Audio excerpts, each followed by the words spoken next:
जब 22 अप्रैल को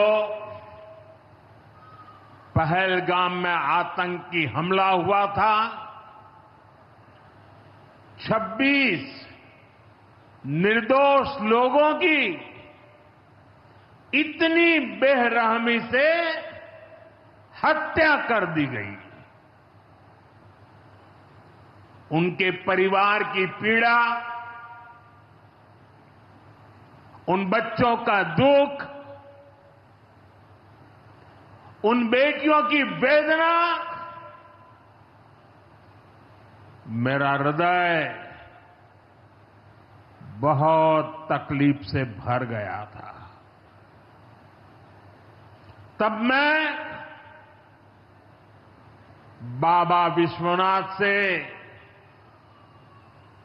यही मना रहा था कि सभी पीड़ित परिवारों को ये दुख सहने की हिम्मत दे। काशी के मेरे मालिकों, मैंने अपनी बेटियों के सिंदूर का बदला लेने का जो वचन दिया था,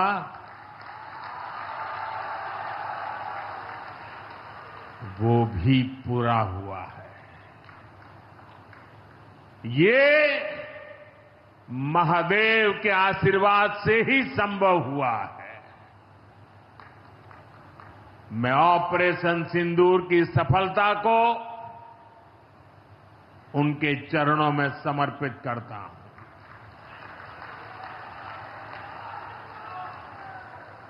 साथियों,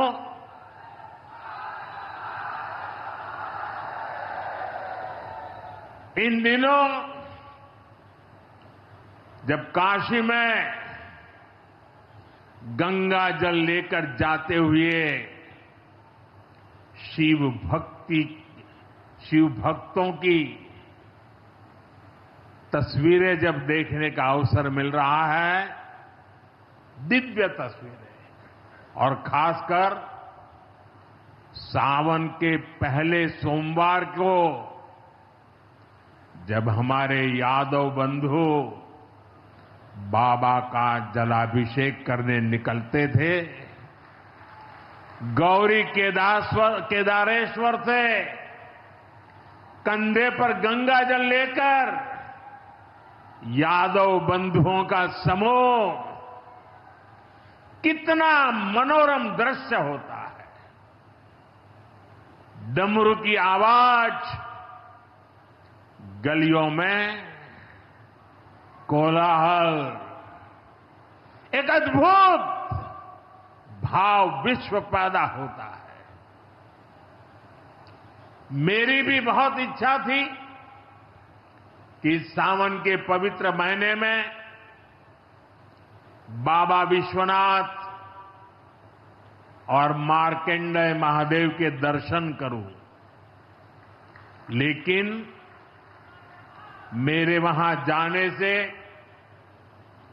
महादेव के भक्तों को असुविधा न हो, उनके दर्शन में बाधा न पड़े, इसलिए मैं आज यहीं से भोलेनाथ और मां गंगा को प्रणाम कर रहा हूं।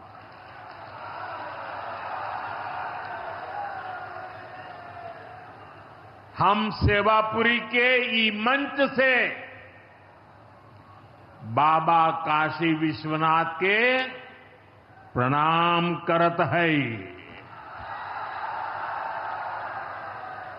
नमः पार्वती पते हर हर महादेव।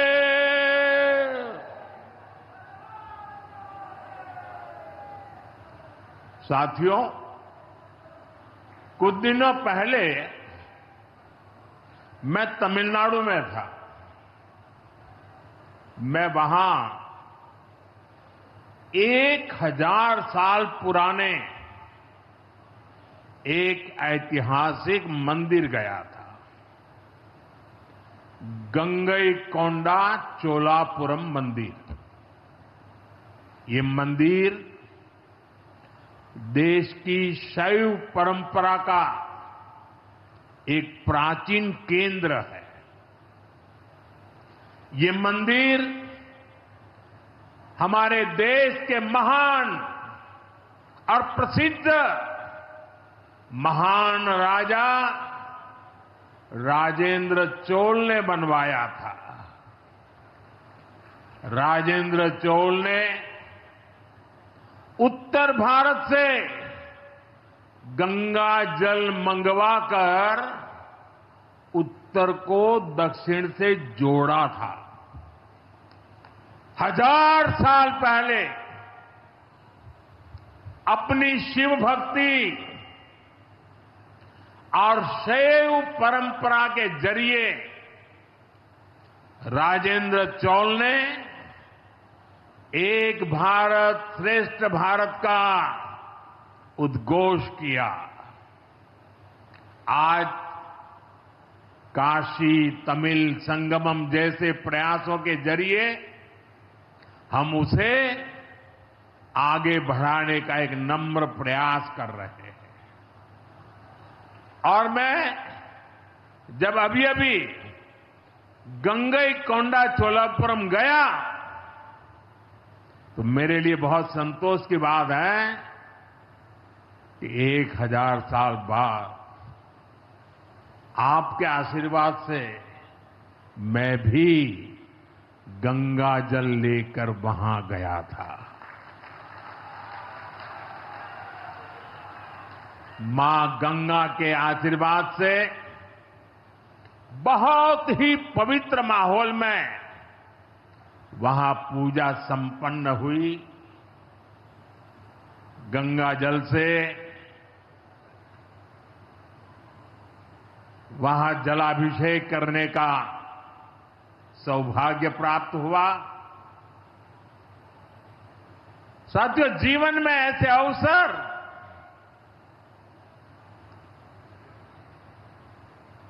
बहुत प्रेरणा देते हैं। देश की एकता की हर बात नई चेतना जगा देती है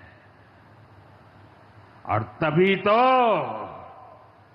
ऑपरेशन सिंदूर सफल होता है।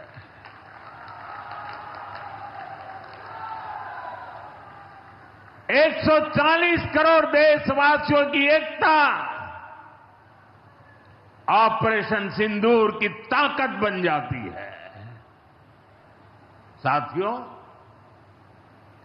ऑपरेशन सिंदूर जवानों के पराक्रम का वो पल और आज किसानों को प्रणाम करने का अवसर। आज यहां एक विराट किसान उत्सव का आयोजन हो रहा है। देश के 10 करोड़ किसान भाइयों बहनों के खातों में 21,000 करोड़ रुपए पीएम किसान सम्मान निधि के रूप में भेजे गए हैं। और जब काशी से धन जाता है ना, वो तो अपने आप प्रसाद बन जाता है।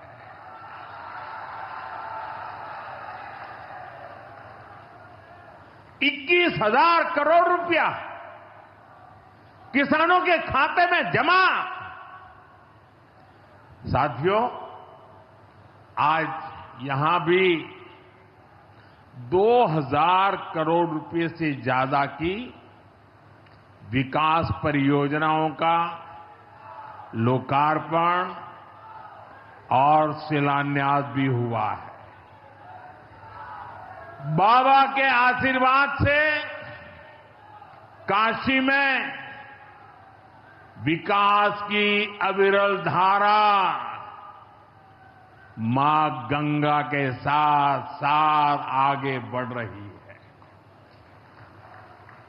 मैं आप सभी को, देश के किसानों को बहुत बहुत बधाई देता हूं। अभी कुछ ही दिन पहले काशी में सांसद टूरिस्ट गाइड प्रतियोगिता भी आयोजित की गई थी। यानी स्पर्धा के द्वारा स्किल डेवलपमेंट, स्वयं प्रयास से स्किल डेवलपमेंट, उसके अनेक प्रयोग आज काशी की भूमि में हो रहे हैं। आने वाले दिनों में काशी सांसद फोटोग्राफी प्रतियोगिता, सांसद रोजगार मेला समेत कई और आयोजन भी होने वाले हैं।